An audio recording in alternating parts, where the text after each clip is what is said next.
Good evening, everyone.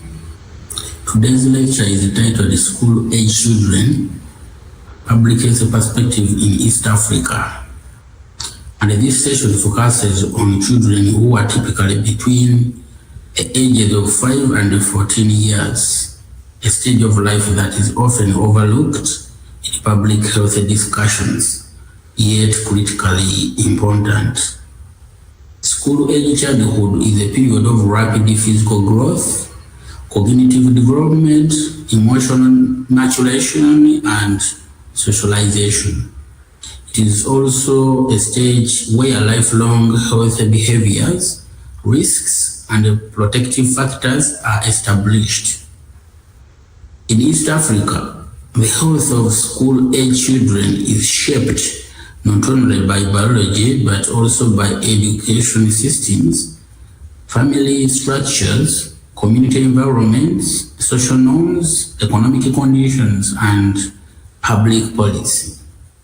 So, throughout this lecture, we will examine emerging health issues, social determinants, real-world examples, and policy-relevant interventions that affect school-age children in this region. In this section, we are going to define the developmental stage of school-age children. Our focus is on children between the ages of 5 and 9 years, typically those enrolled in elementary education. This stage represents a critical period for cognitive development, social learning, and emotional regulation. During these years, children develop foundational skills such as literacy, numeracy, problem solving, and peer interaction. Growth during this stage is interconnected with earlier childhood experiences and directly influences the transition into adolescence. Importantly, this age group serves as the primary entry point for formal government interventions in East Africa, particularly throughout schools.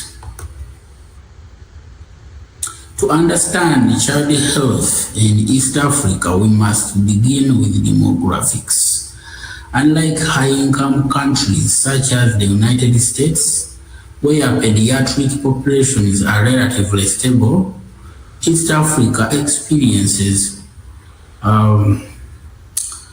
are different experiences in East Africa.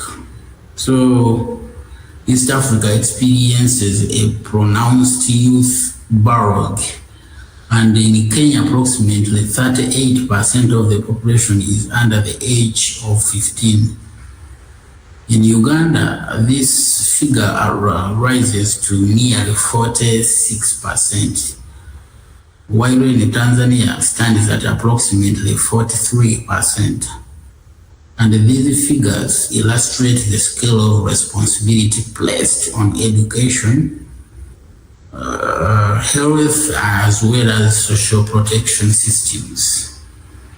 This demographic structure creates both an opportunity for human capital development and a challenge for service delivery.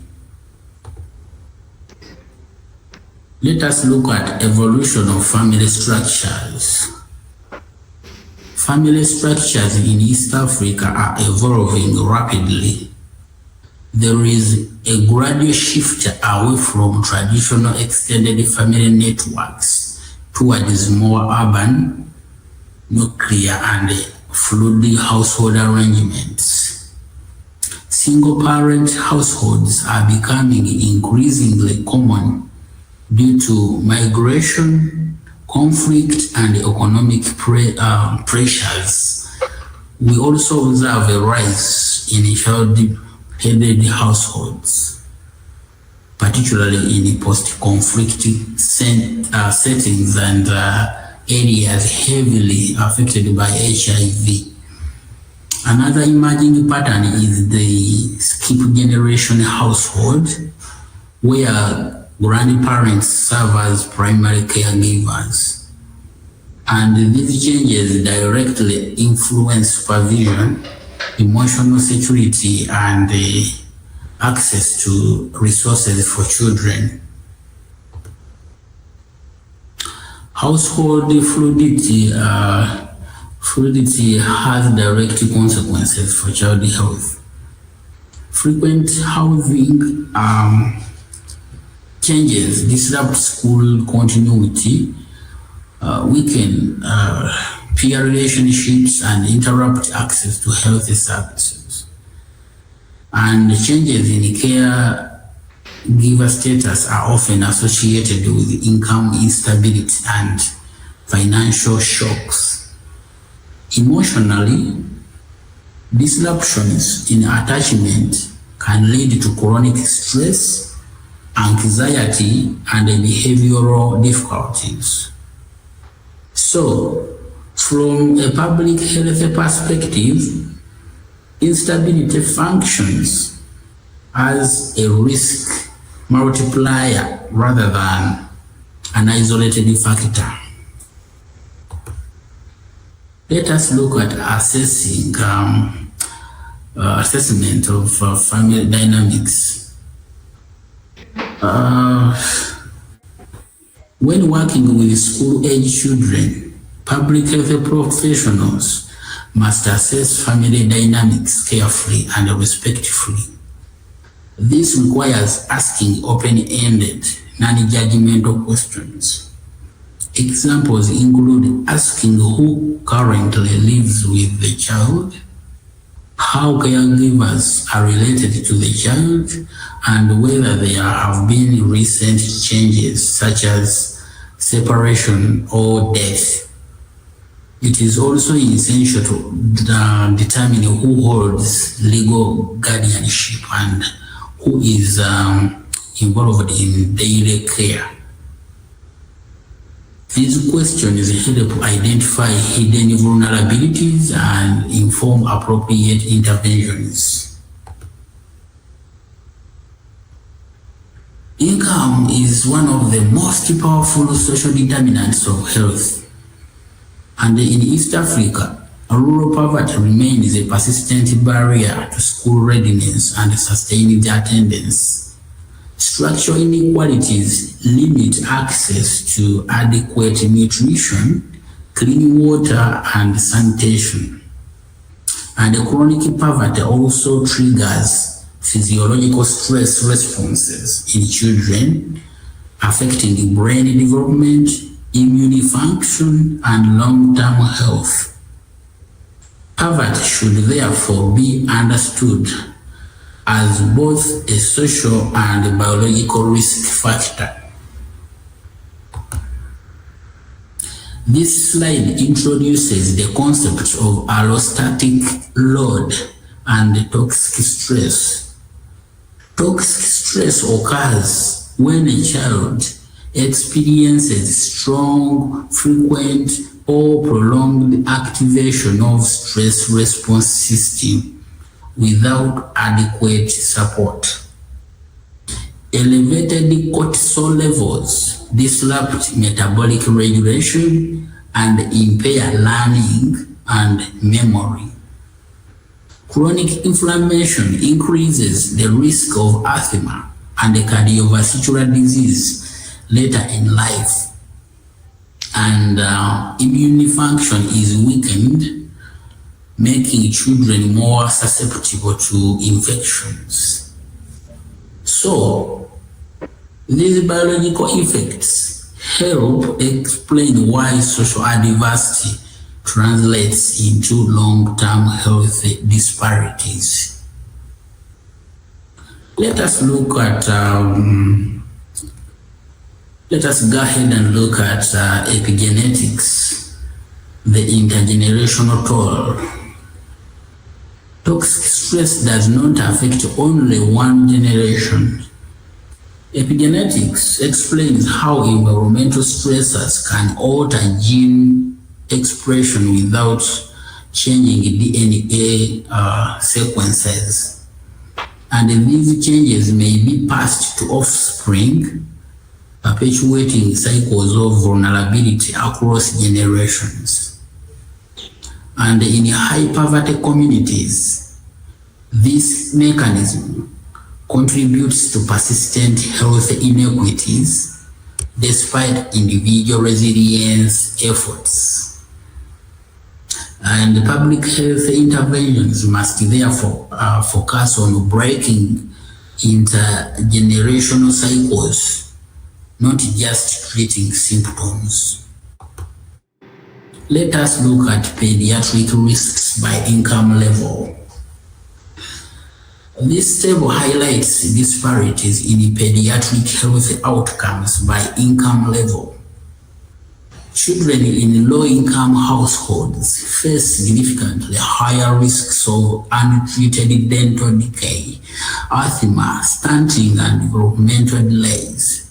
For example, untreated dental decay is more than 4 times higher among low-income children, and these disparities reflect cumulative exposure to environmental, nutritional, and healthcare access barriers. And income, therefore, acts as a structural determinant, shaping multiple health pathways simultaneously. Let us now look at this real-world example, the stunting and cognitive performance. This real-world example illustrates the link between nutrition and cognitive outcomes. In rural Tanzania, nearly 30% of children experience stunting. Stunting is a visible marker of chronic undernutrition and poverty. Research shows a direct correlation between stunting and lower literacy and numeracy scores among children aged 5 to 9. And this evidence underscores the importance of early school feeding programs as both health and education interventions. Child abuse and neglect remain major public health concerns. Abuse includes acts or failures to act that result in physical, emotional, or sexual harm, exploitation or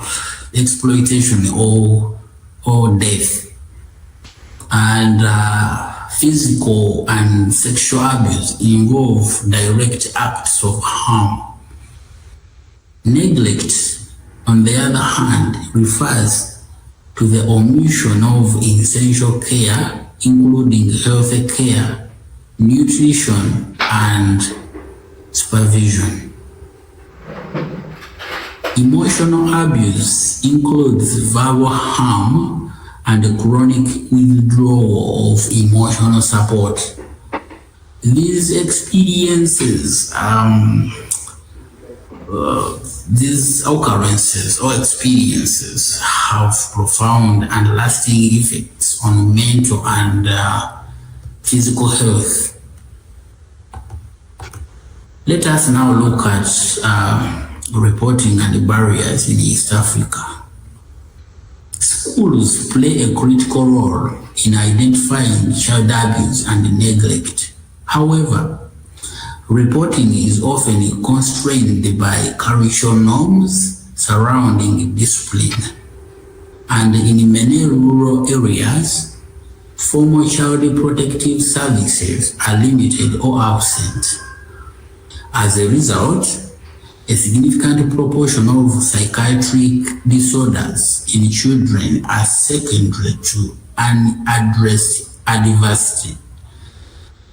Therefore, strengthening reporting systems and community awareness is important. We are now shifting our minds to looking at gendered trauma responses. Trauma responses often differ by gender, Boys are more likely to exhibit externalizing behaviors such as aggression, defiance, and classroom disruptions. Girls more commonly internalize distress, presenting with anxiety, depression, withdrawal, and somatic complaints.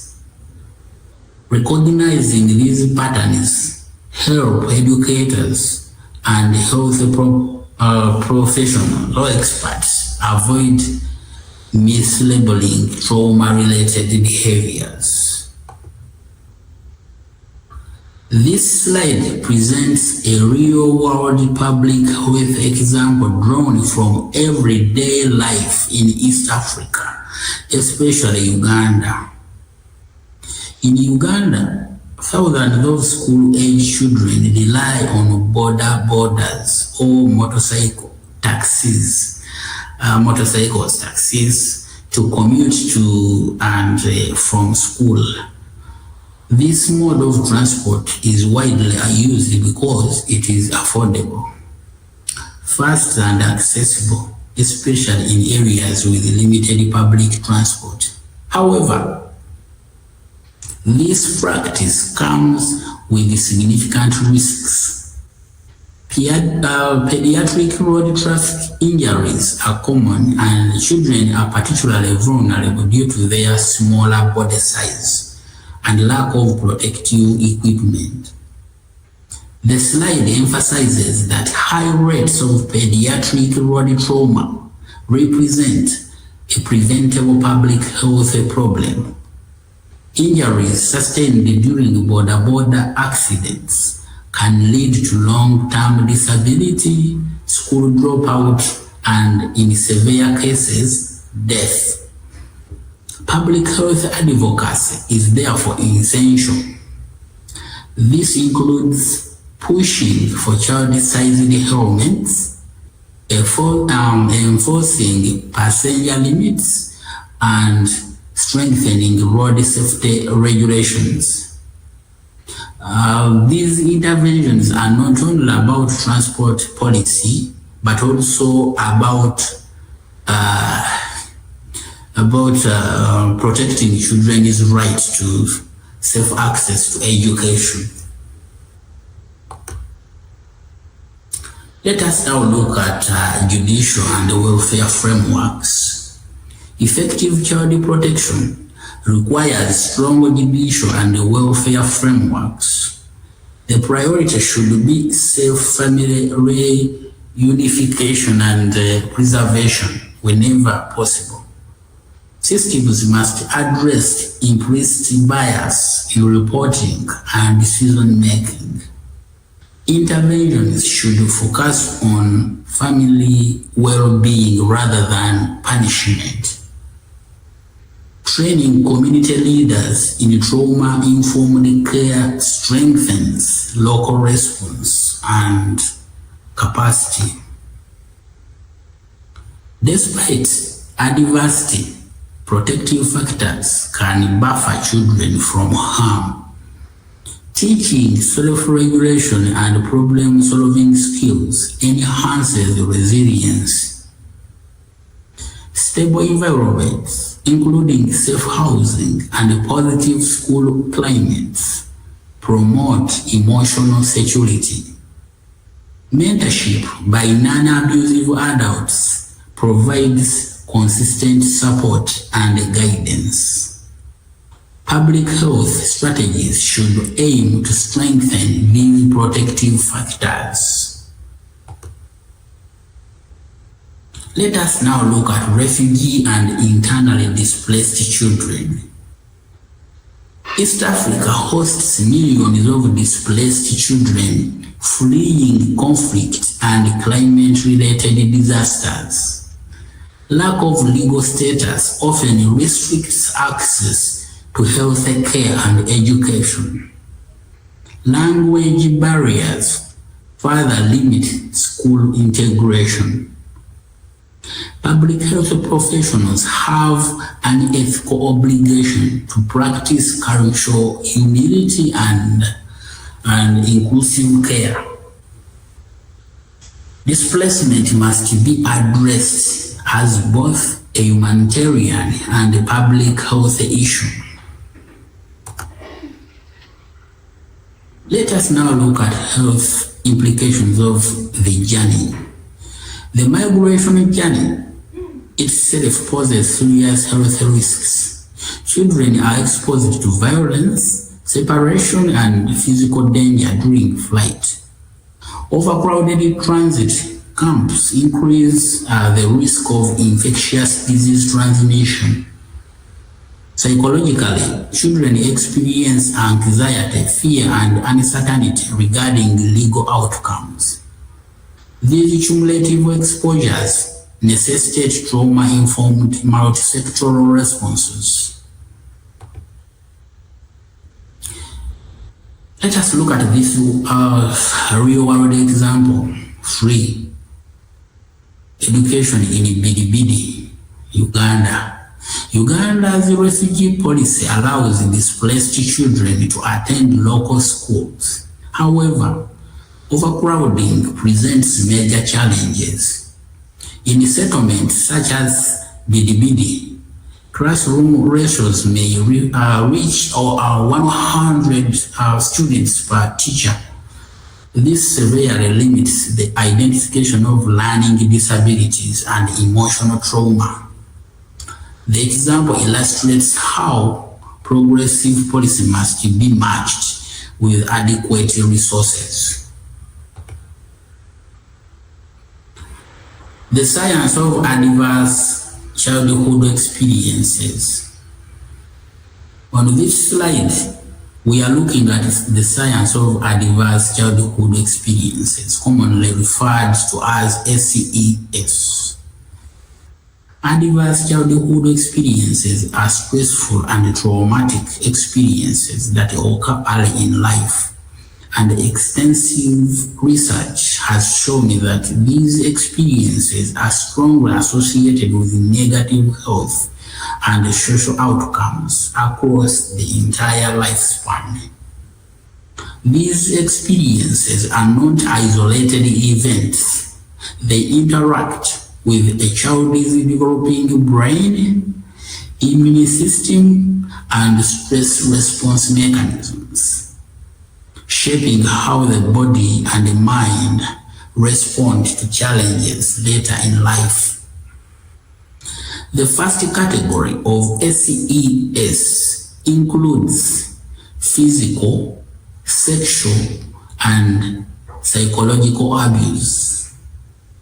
These forms of abuse expose children to chronic stress and fear, which can disrupt normal emotional regulation, impair trust in caregivers, and alter brain development during critical growth periods. The second category involves household dysfunction, such as living in homes affected by substance abuse or mental illness. In these environments, children may experience instability, neglect, inconsistent caregiving, or emotional unavailability, all of which contribute to toxic stress. Beyond the household, we also recognize community-level SES, including racism, poverty, and exposure to war or violence. These broader structural and social conditions create environments where children are repeatedly exposed to insecurity, discrimination, and limited access to basic resources. A key principle in the science of SES is that they are cumulative. This means that the greater the number of adverse experiences a child is exposed to, the higher their risk of poor adult health outcomes, including chronic diseases, mental health disorders, substance use, and reduced life expectancy. In public health, this understanding shifts our focus from treating adult disease alone to preventing adversity early in life and strengthening protective systems around children. On this slide, we examine how adverse childhood experiences shape health outcomes across the entire life course, which is why this framework is referred to as the lifespan trajectory of SES.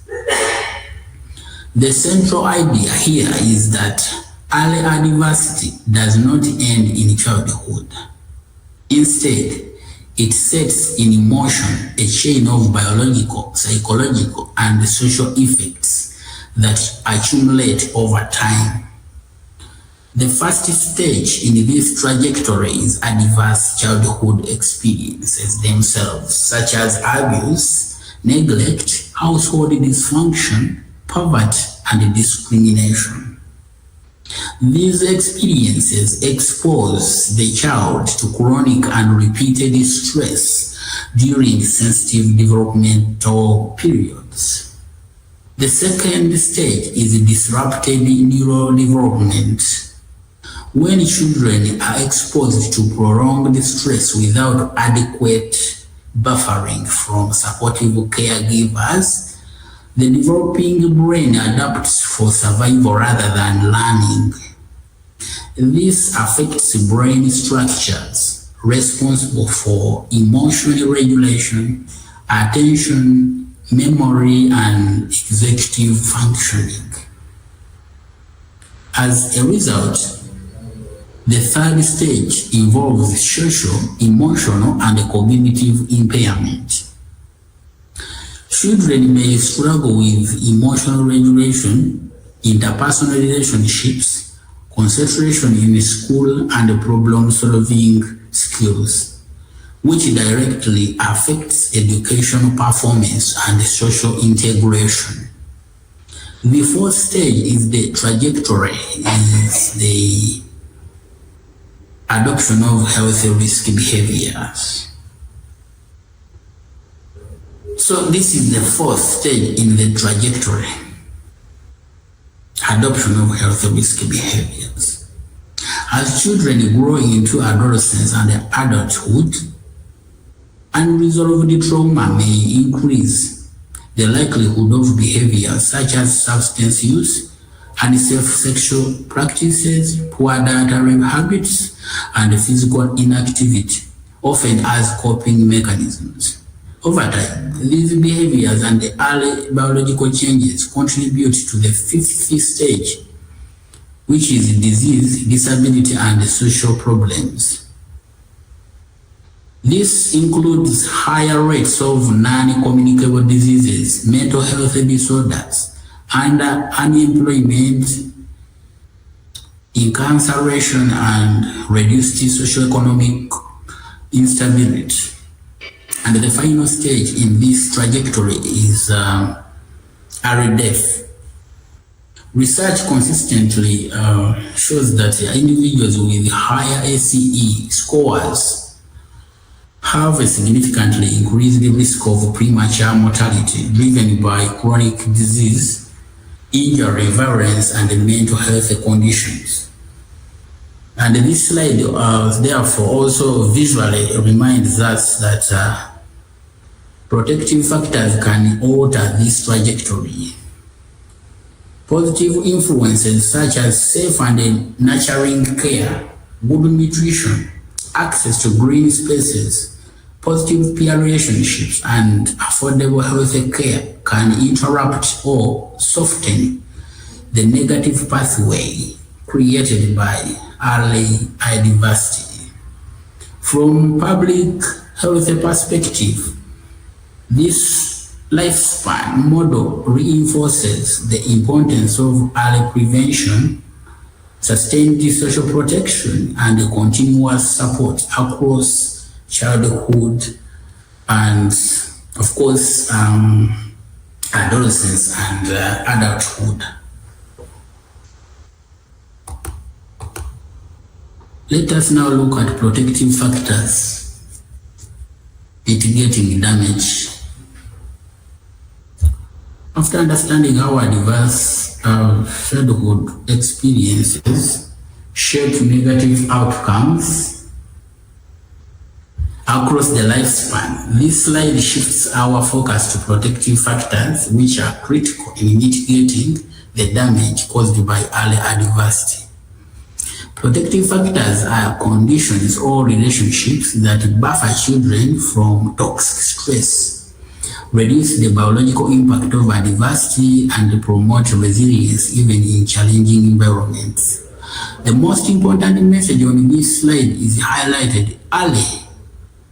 The number of one protective factor is the presence of a nurturing, supportive adult in the child's life.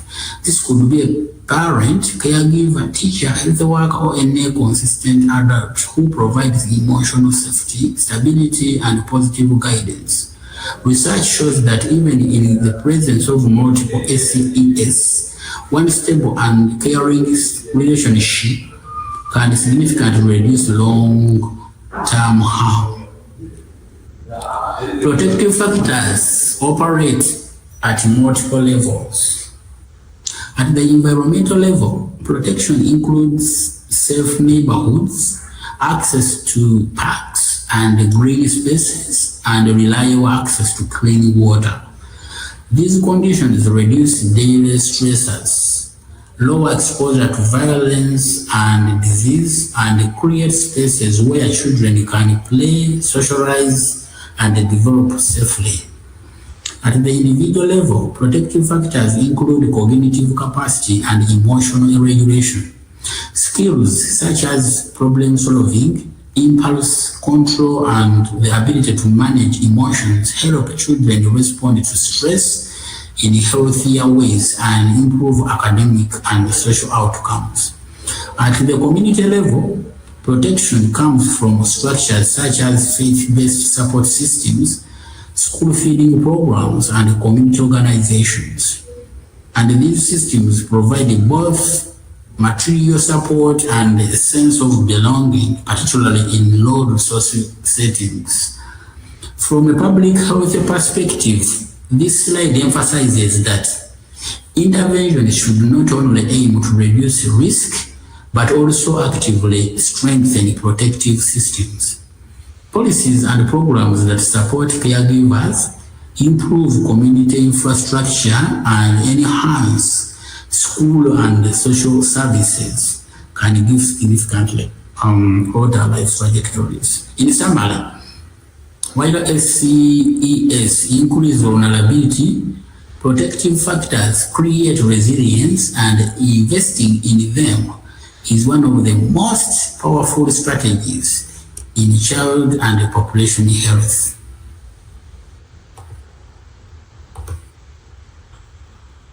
Now let us look at school readiness and learning differences. This slide focuses on school readiness and learning differences among school-age children, particularly within the East African context. When we talk about school readiness, it is important to understand that readiness is not limited to knowing the ABCs or basic numeracy. True readiness also includes social and emotional maturity. A child needs to be able to regulate emotions, interact with peers, follow instructions, and adapt to structured learning environments. Without these skills, academic performance is often affected even when intellectual ability is present. Another critical issue highlighted here is that learning disorders such as dyslexia and attention deficit, hyperactivity disorder, or which you can abbreviate as ADHD, often go underdiagnosed, especially in resource-poor school settings.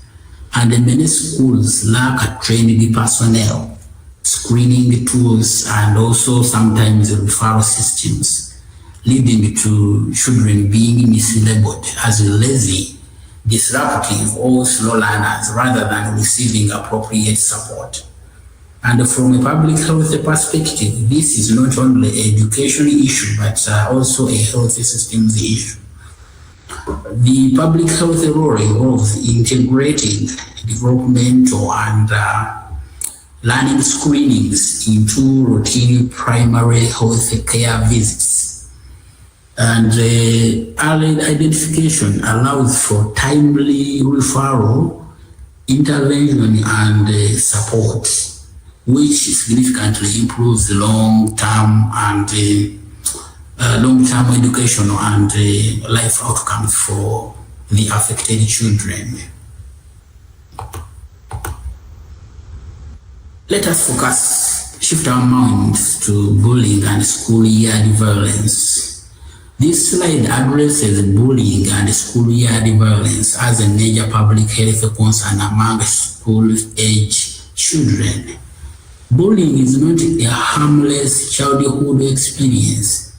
Evidence consistently shows that bullying predicts long-term mental health outcomes, particularly anxiety and depression, which can persist into adolescence and adulthood if not addressed early.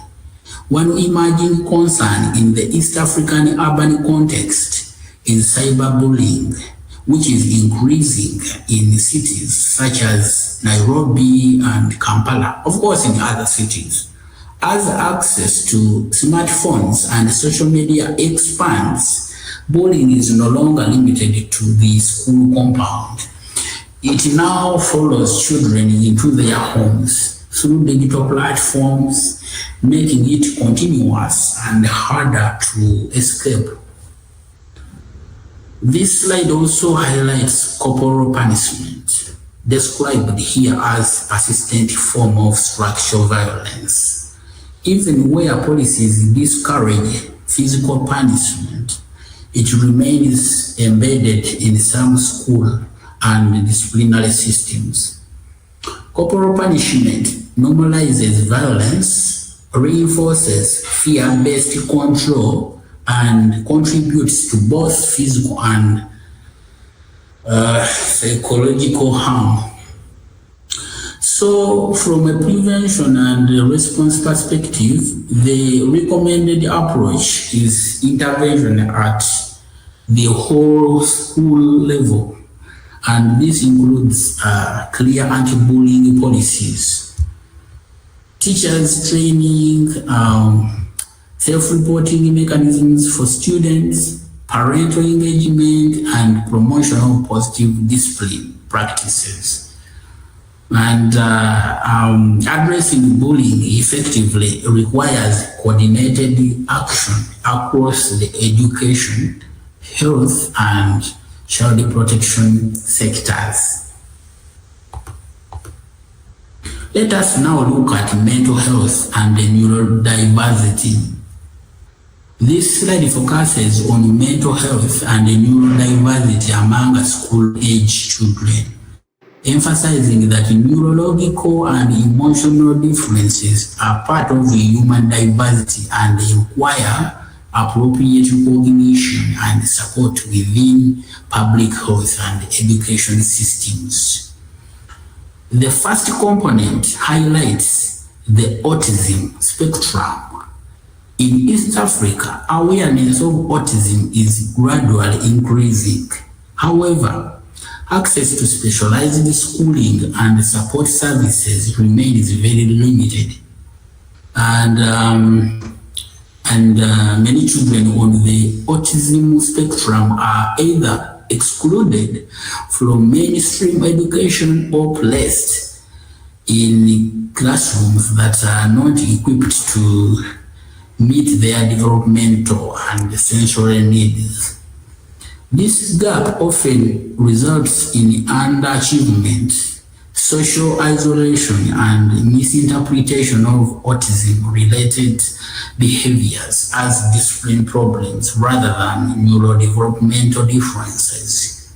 The second component addresses attention deficit or hyperactivity disorder, which you can abbreviate, you can abbreviate it as ADHD.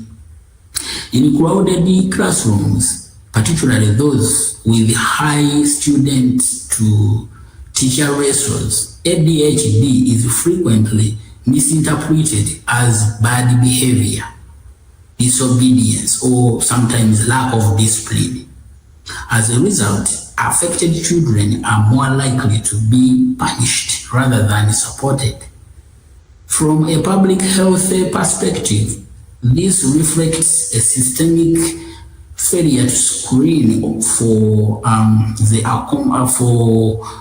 it is an indicator of a systemic failure to screen for and accommodate neurodevelopmental conditions within school and primary healthcare settings. The final component focuses on emotional health, especially specifically early onset depression. The slide emphasizes that childhood depression requires clinical recognition and validation, not solely spiritual or moral framing. While faith-based counseling may produce emotional comfort, it cannot replace appropriate mental health assessment, psychosocial support, and where necessary clinical intervention. Failure to recognize depression early increases the risk of long-term mental health challenges, academic decline, and social withdrawal. Overall, this slide reinforces the need for integrated mental health services, improved teacher training, and routine screening within schools and primary care systems to ensure that neurodiverse children are supported rather than marginalized.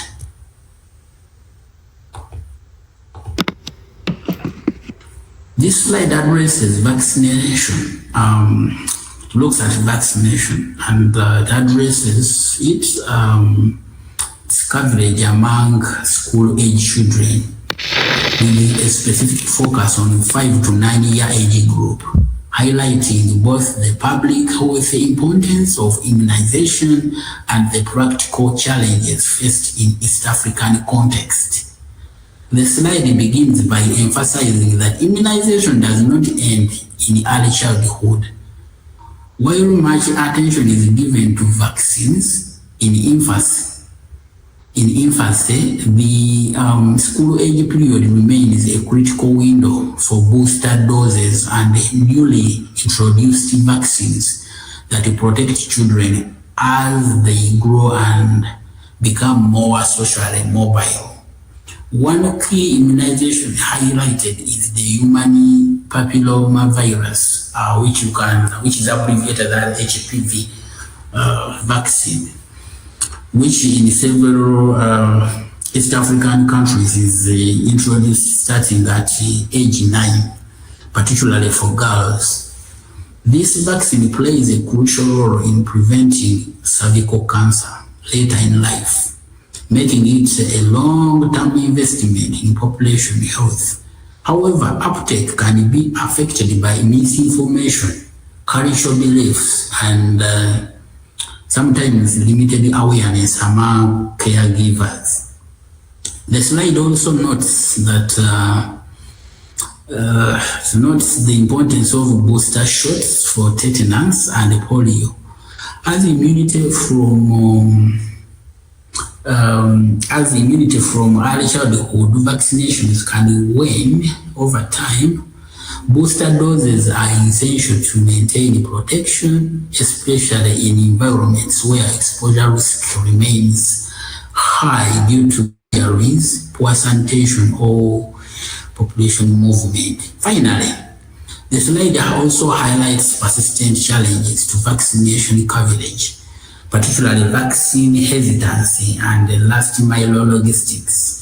Vaccine hesitance may stem from fear, misinformation, or distrust of health systems, while last mile challenges include reaching children in remote, nomadic, or informal urban settlements. Weak cold chain systems, limited transport, and shortages of trained health workers further complicate delivery. Overall, this slide reinforces the role of public health systems, schools, and community engagement in ensuring that school-age children remain fully immunized, thereby preventing outbreaks of vaccine-preventable diseases and safeguarding long-term health outcomes. Let us look at the double burden of malnutrition. Looking at this slide, you see that it introduces the concept of the double burden of malnutrition, a growing and complex public health challenge in East Africa. The term refers to simultaneous presence of undernutrition and overnutrition within the same population, community, household, or even the same child at different stages of life. The first component highlighted is undernutrition. Many school-age children continue to experience stunting, which reflects chronic undernutrition beginning early in life and persisting into later childhood. Stunting is not merely a problem of height. It is strongly associated with impaired cognitive development, reduced school performance, and lower productivity in adulthood. In addition, micronutrient deficiencies, particularly iron and vitamin A, remain widely spread. They remain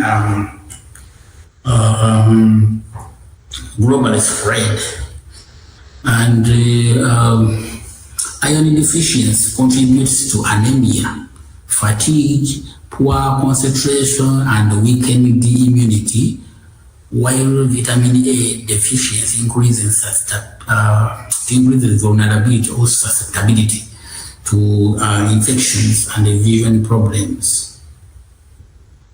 The second component is overnutrition, which is increasingly observed among urban and middle-class children, particularly in countries such as Kenya and Tanzania. And rapid urbanization, lifestyle changes, reduced physical activity, and increased consumption of energy-dense, highly processed foods have led to rising rates of overweight and obesity among school-age children. This trend places children at higher risk of non-communicable diseases later in life, including diabetes, hypertension, and cardiovascular diseases. And the third dimension addressed is food security, which underpins both under and overnutrition. Many households rely heavily on low-nutrient staple foods, such as maize and cassava. While these foods may provide sufficient calories, they often lack essential proteins, vitamins, and minerals needed for healthy growth and development. Limited dietary diversity driven by poverty, food prices, and seasonal availability reinforces nutritional vulnerability. Overall, this slide emphasizes that malnutrition in East Africa is no longer a single-sided problem, and effective public health responses must be integrated and balanced to address hunger and micronutrient deficiencies, while also preventing unhealthy weight gain. Yes. So school feeding programs, nutrition education, you can talk of food fortification and policies that promote access to diverse nutritious diets are essential to tackling this dual challenge. Let us look at body image and media influence. Look at that slide. This slide focuses on body image and the growing influence of media on school-age children, particularly within the rapidly changing social and digital environments of East Africa. That's where we are putting our mind. It highlights how exposure to global media is shaping children's perceptions of themselves at increasingly younger ages. The slide begins by emphasizing that globalized beauty standards, largely transmitted through social media and digital platforms, now affect children's self-esteem very early in life. Unlike previous generations, social-age children today are exposed to curated images, filters, and idealized body types long before they have developed the cognitive and emotional maturity to critically interpret these messages. This early exposure can shape how children perceive their own bodies, worth, and social acceptance. One key issue highlighted is the influence of Western aesthetics on local identity. Media content often promotes narrow standards of beauty, such as lighter skin tones, specific body shapes, and particular fashion styles that may not reflect local cultures or diverse African identities. As children internalize these ideals, they may begin to devalue their own physical appearance, cultural features, or traditional norms, leading to identity conflicts and reduced self-confidence. So, from a public health perspective, this draws attention to the rising incidence of eating disorders and disordered eating behaviors, particularly in urban centers. While historically less documented in East Africa, conditions such as unhealthy dieting, body dissatisfaction, and extreme weight control behaviors are becoming more visible, especially among children exposed to social media platforms that glorify thinness or masculinity. Finally, the slide you see here underscore the role of schools in promoting body positivity.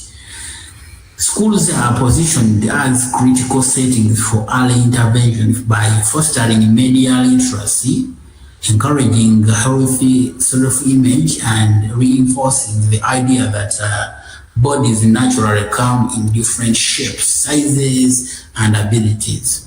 Through inclusive curricula, supportive school environments, and positive role modeling by teachers, schools can help counter harmful media messages and support children's mental well-being and healthy development. Overall,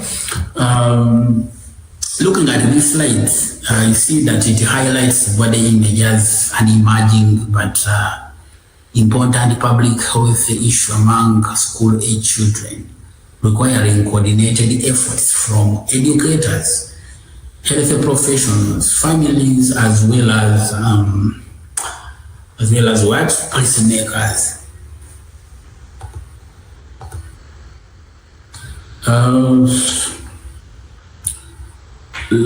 I'm now going to introduce to you screen time as an emerging public health issue among school-age children in East Africa, trying to recognize that digital technology is now deeply embedded in children's daily lives. I will begin by stating clearly that digital technology is a double-edged sword. On one hand, it offers important opportunities for learning and development. On the other hand, it introduces new health risks that were not present for previous generations of children. First, I explain the benefit side. Digital exposure can support digital literacy, which is increasingly essential in modern education systems. Educational applications, online learning platforms, and interactive content can enhance reading skills, numeracy, problem solving, and access to information, especially in settings where physical learning resources may be limited. When used appropriately and under supervision, yes, technology can support school performance and cognitive development. Next, I shift the risk side, emphasizing that excessive or unsupervised screen time is associated with sedentary behavior. This reduces physical activity, increasing the risk of childhood overweight and obesity. So you see, prolonged screen exposure is also linked to sleep disturbances, reduced attention span, and eye strain. In addition, children may be exposed to inappropriate or harmful content, including violence, sexual material, or misinformation, which they may not yet have the emotional or cognitive capacity to process safely. I then highlight social and media use as a specific concern, noting that platforms such as TikTok and Instagram are increasingly used by children aged 8 to 9 years, despite clear age restrictions. And this early engagement exposes children to adult-oriented content, social comparison, cyberbullying, and unrealistic standards of success, beauty, and popularity. It also blurs the boundaries between childhood and adolescence, accelerating psychosocial pressures. So, from a public health perspective, this slide emphasizes the need for balanced, age-appropriate digital engagement. And the goal is not to eliminate technology, but to promote healthy use through parental guidance, school-based digital literacy, education, school time limits, and policies that protect children online. In summary, this positions screen time as a modern determinant of child health, requiring protective attention from families, schools, health professionals, as well as policymakers to maximize benefits while minimizing long-term harm.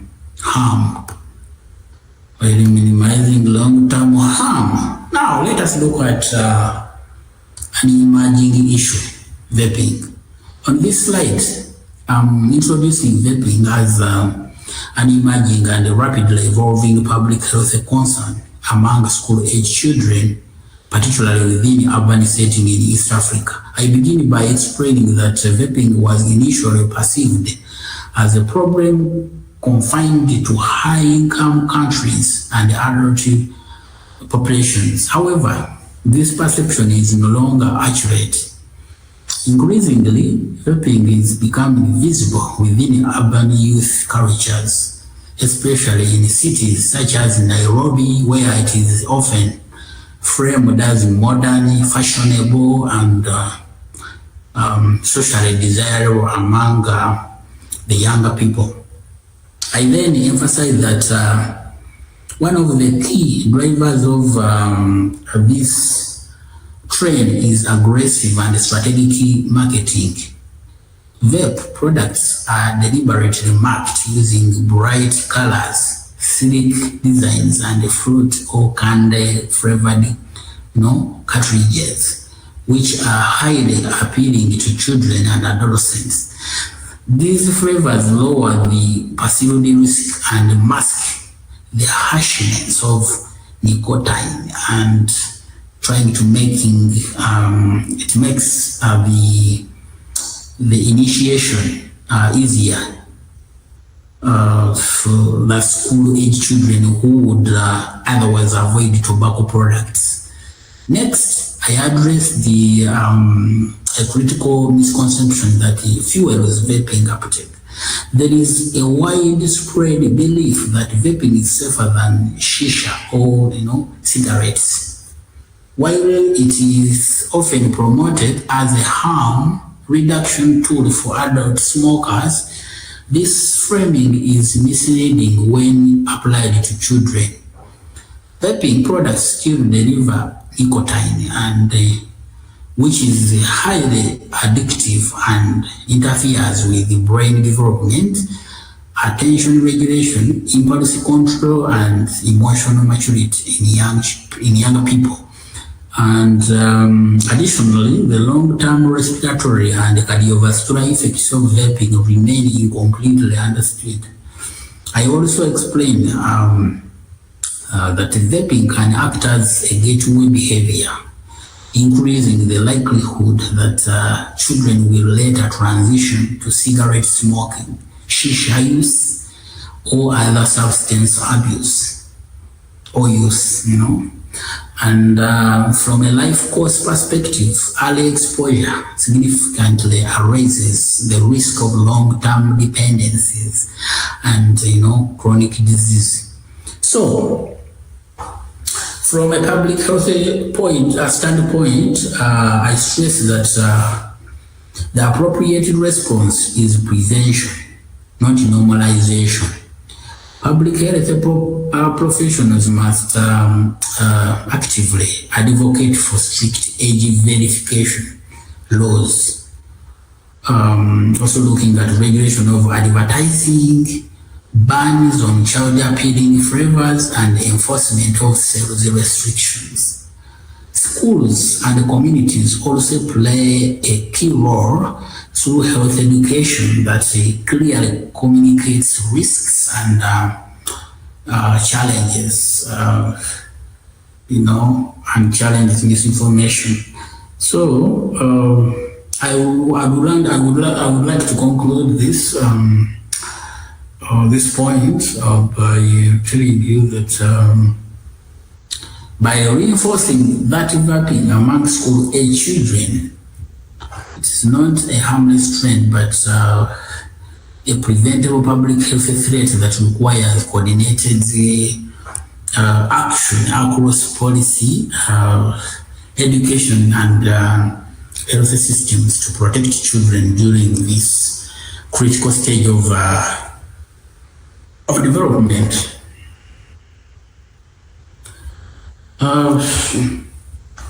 Looking at this section, this slide, I'm now going to focus on gender identity and sexuality as important aspects of psychosocial development during school age years, viewed through a public health lens in the East African context. I will begin by explaining that school age children are actively developing, and they are an awareness of themselves and others. At this stage, children start to notice differences in gender roles, behaviors, expectations, and social norms. They also begin to form early ideas about identity, belonging, and self-expression. And this process is a normal and expected part of cognitive and emotional development. I will then introduce the issue of comprehensive sexuality education, noting that it remains highly controversial in many East African countries. Opposition often stems from cultural, religious, and societal concerns, with fears that discussing sexuality will encourage early sexual activity. However, from a public health perspective, the absence of structured education does not prevent curiosity. Instead, it leaves children vulnerable to misinformation from peers, some media, and often the internet. I will emphasize the importance of medical accurate, age-appropriate information.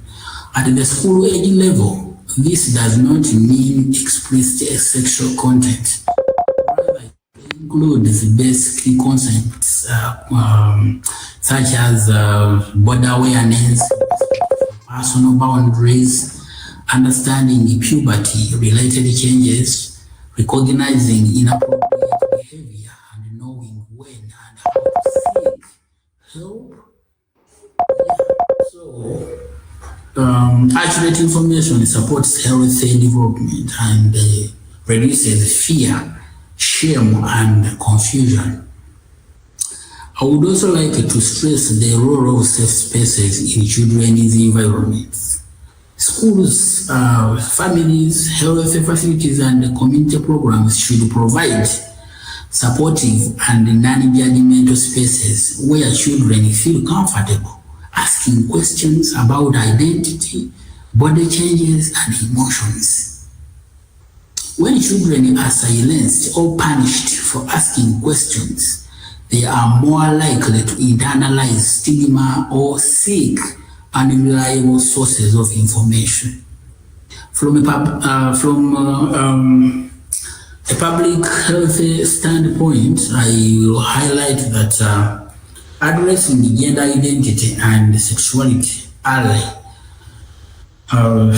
enough, it contributes to long-term positive outcomes, including improved mental health, reduced vulnerability to abuse, better communication skills, as well as stronger self-esteem. And it also supports prevention efforts related to sexual violence, exploitation, and early risky behaviors later in adolescence. I will conclude this slide by reinforcing that the goal is not to impose values, but to ensure that children are protected, informed, and supported as they navigate a critical stage of development. Public health systems must balance cultural sensitivity with the responsibility to promote child well-being, safety, as well as dignity. Let us look at this real-world. I understand we looked at it at some point, but we can, in this context, as well look at it. This slide represents a real-world example that illustrates how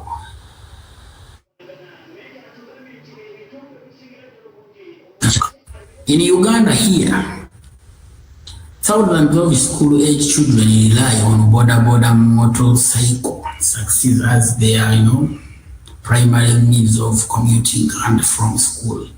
While border borders provide an accessible and an affordable transport option, they also expose children to substantial safety risks.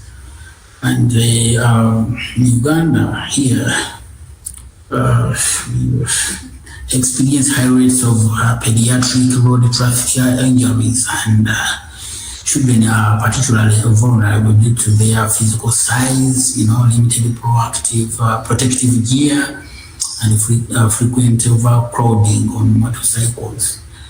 And many children travel without helmets, and when helmets are available, they are often designed for adults rather than children. These injury patterns are not random. They highlight the role of transport systems and road safety policies. as public health determinants. So, preventing disability and death among school-age children therefore requires more than clinical care alone. From a public health perspective, this example underscores the need for advocacy and prevention-focused interventions, including the prevention of child-sized ailments, enforcement of strict passenger limits, and stronger regulation of motorcycle transport involving children, ultimately improving child safety in this context demands coordinated action across health, transport, and policy sectors.